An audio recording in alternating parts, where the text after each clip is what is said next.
Tänään puhumme jostain, mikä koskettaa meitä kaikkia jossain vaiheessa elämää. Niistä hetkistä, kun elämä heittää eteen jotain odottamatonta, jotain kipeää tai pettymyksiä. Miten me yleensä suhtaudumme näihin kolhuihin? Puremmeko hammasta? Käännymmekö sisäänpäin vai annammeko katkeruuden ja vihan vallata mielen? Tervetuloa arvoisa kuulija. Minun nimeni on Eija ja taustalla on tuttu tunne.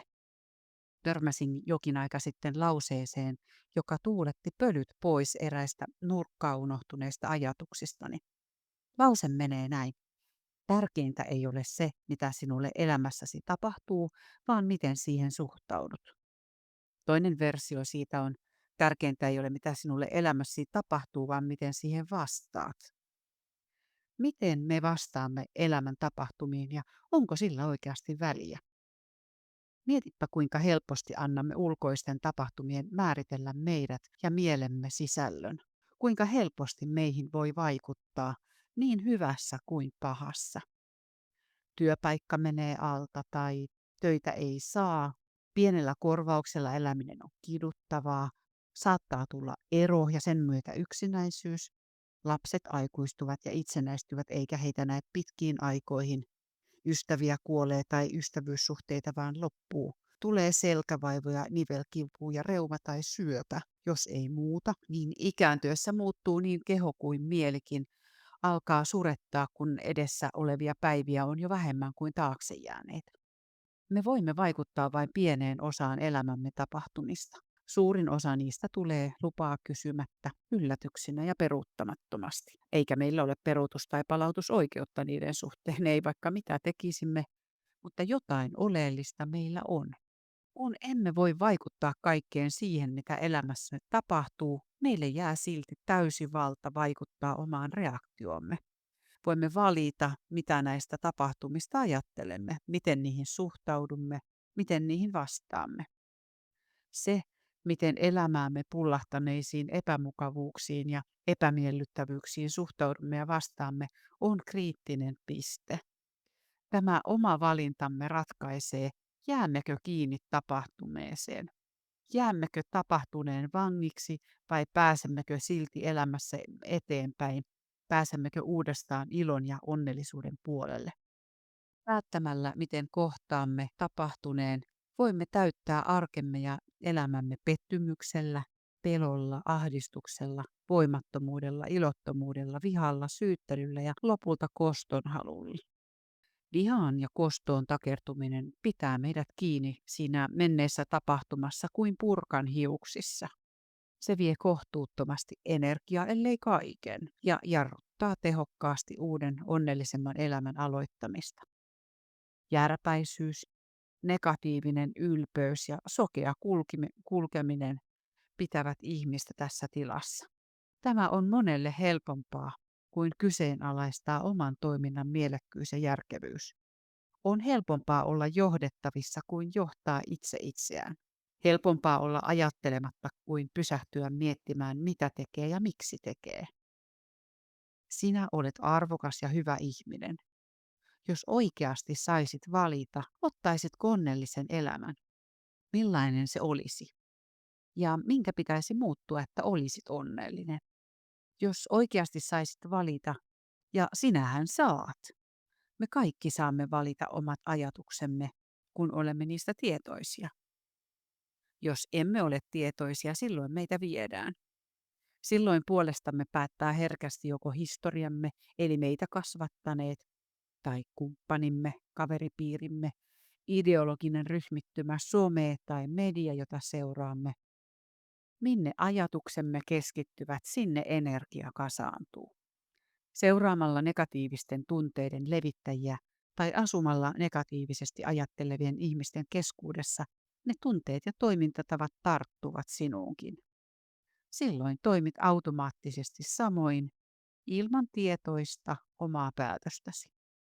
Viha ja kosto pitää sinut sen kaiken negatiivisuuden vankina, kunnes tunnistat, missä olet, kunnes päätät katsoa toisaalle, päätät irtautua siitä.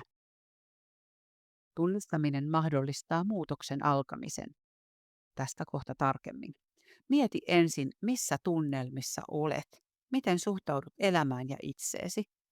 Oletko tyytyväinen yhteiskunnan tilaan, oman elämän tilanteeseesi tai tähän päivään?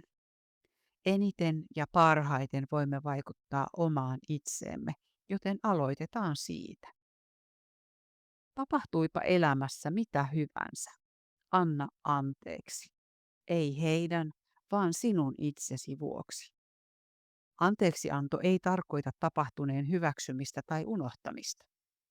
Se ei myöskään tarkoita, että toinen osapuoli on syytön tai ansaitsee anteeksiannon. Kyse on omasta vapautumisesta, että päästää irti kaikesta siitä negatiivisesta tunnekuormasta, mitä on raahannut mukanaan. Päästää irti vihasta, katkeruudesta, kaunasta ja pelosta. Anteeksianto on vahvuutta, kykyä olla henkisesti niin voimakas ja fiksu, että valitsee onnellisuuden mahdollistavan tien. Hyödyt huomaat nopeasti. Mielen rauha alkaa palautua. Energisyytesi palaa. Sinulla on taas mahdollisuus katsoa eteenpäin ja rakentaa tulevaisuutta. Anteeksi antamisessa toinen puoli on anteeksi antaminen itselleen. Omat aiemmat arvioinnit tai arvioimatta jättämiset, päätökset ja teot, mitä ne ovat olleetkaan, ne ovat olleet inhimillisiä. Inhimillinen ihminen erehtyy ja voi erheensä huomatessaan tehdä muutoksen, vaihtaa tietään ja toimintatapojaan.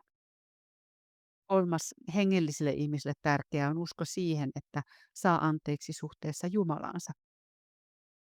Nämä kaikki ovat tärkeitä vapautumisen, mielenrauhan ja onnellisuuden kannalta.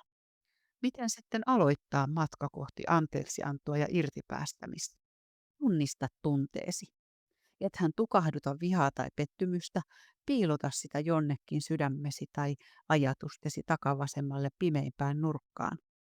Tunnista ne, nimeä ne. Mieti, mitä saat anteeksiannon myötä. Muista vapauden tunne ja keveys, tilaa uusille mahdollisuuksille. Kaikesta ei tarvitse selviytyä yksin, sillä elämä ei ole yksilölaji. Vertaistuki, ystävä, terapeutti tai valmentaja voi auttaa. Anteeksianto voi olla pidempi prosessi, ei aina yhden yön ihme. Fyysistenkin haavojen parantuminen tarvitsee aikaa ja huolenpitoa, niin myös anteeksianto ja suunnanmuutos. Kun päästät irti menneestä, voit suunnata energiasi nykyhetkeen ja tulevaisuuteen. Mitä haluat elämältäsi juuri nyt, tässä hetkessä, tänään, huomenna ja seuraavina viikkoina? Kohteli elämä miten tahansa, sinun reaktiosi on se, mikä lopulta ratkaisee. Emme voi valita elämän tuomia yllätyksiä, emme voi valita toisten ihmisten ajatuksia tai tekoja. Omamme voimme. Toivoa on niin kauan kuin elämää on. Pohdi omaa tilannettasi rehellisesti, kaunistelematta. Ota ajatuksesi omaan hallintaasi. Tee tietoisia valintoja suhtautumisessasi eteen tulevaan asiaan tai tilanteeseen, joka on hankala tai katastrofaalinen. Se kannattaa. Ei ole helppoa, mutta on mahdollista. Ja sen tunnelin päässä on kaunis valo. Tämä on sinun hyvinvointisi kannalta yksi tärkeimmistä asioista, joita voit elämässäsi tehdä. Kiitos ajastasi, hyvä kuulija, ja siitä, että kestit tänne asti, vaikka ravistelin. Jos saat mansikoiden tilalle happamia viinimarjoja, niin tiedäthän, että sokeroituna niidenkin mehu on hyvää. Tehdään tästä päivästä eilistä parempi. Voidaan hyvin.